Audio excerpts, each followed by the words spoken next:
Hi, I'm Eric Friedman. I'm the Executive Director of the Mad River Valley Chamber of Commerce, and I'm here with Christopher, the Director of the Mad River Valley Television. Welcome, Christopher. Hey, thanks for having me. How you doing? I'm doing great. I'm so glad. So you're pretty new here, I understand. I'm brand new. I just started in April. I'm the new executive director at Mad River Valley TV. So, Mad River Valley TV, how did you land here? Good question. So I was formerly one of the co-directors at Orca Media, and I've been working in community media and public access TV around the state for a number of years. And yeah, the opportunity came up, and I just love the Mad River Valley and have some friends here, and we like to hang out here. So I jumped on it. Awesome. So, a lot of people I don't think necessarily know what public access is really all about. Like in my head, I'm thinking Wayne's World, you know? Yeah. Like, so tell me, like, what is public access all about? Yeah, it's definitely Wayne's World. As is one of the things we have a studio available. Think between two ferns, anybody could come in and make a show. That's part of community media. One of the things that makes it great. Public access TV is a long tradition of being funded by the cable companies. So that's the way it works. Our largest funder is Waitsfield Cable.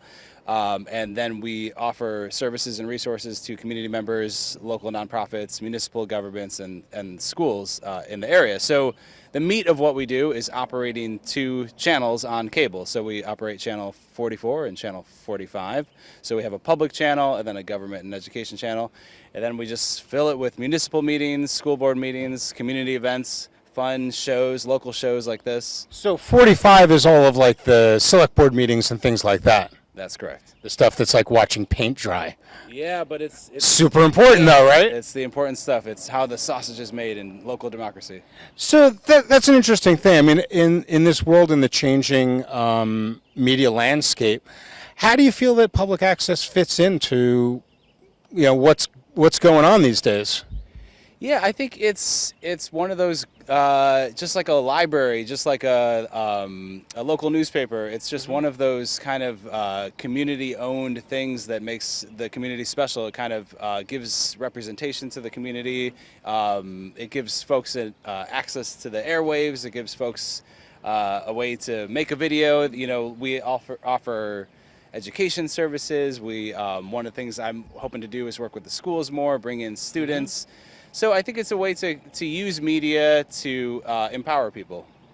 So how is this different than, with regard to, you said that the cable is the major fund, the cable company, and the really good folks over at Wichita Champlain Valley Cable, and I know that they're really supportive of this.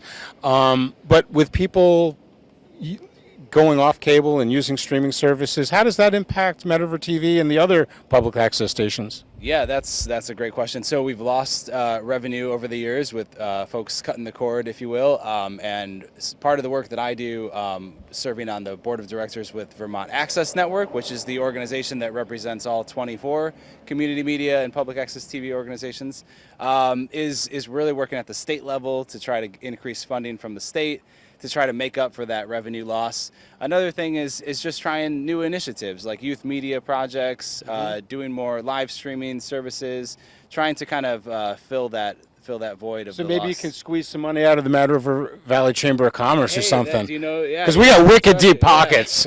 Yeah. Wicked deep. I'll talk to the director, yeah.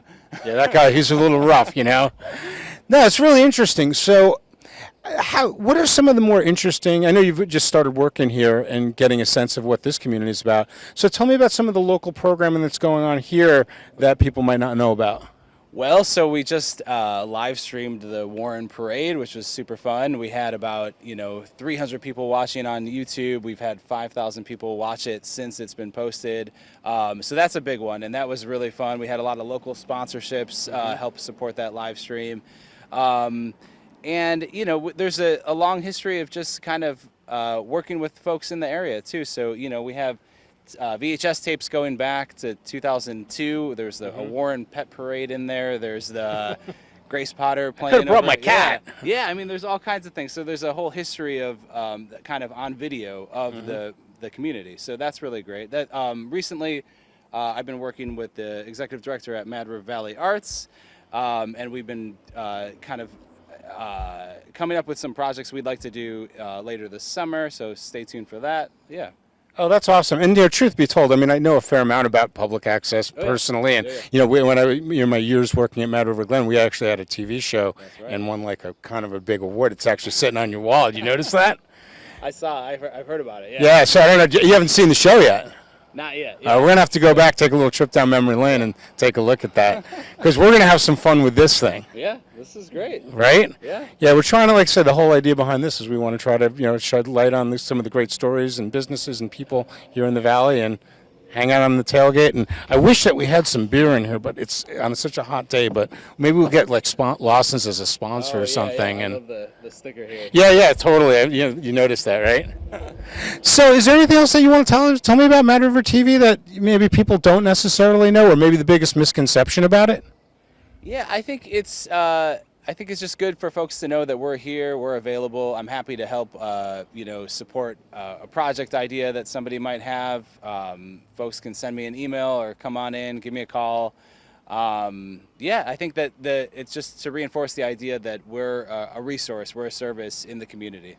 Yeah, and obviously, I really see the value in this. That's why we're doing this, and this is why I wanted to partner with the Chamber and Mad River TV, because I see the value in it and do this in an inexpensive way, and clearly the bar is low enough for us, so it should be fun. But I really appreciate you taking the time to chat with us, and we'll see lots of you in the future, and we'll get you back on the tailgate one of these days. Yeah, I feel lucky to be your first guest, so yeah, thanks so much. Yeah. Thank you so much. Nice to meet you, Christopher. All right, thanks.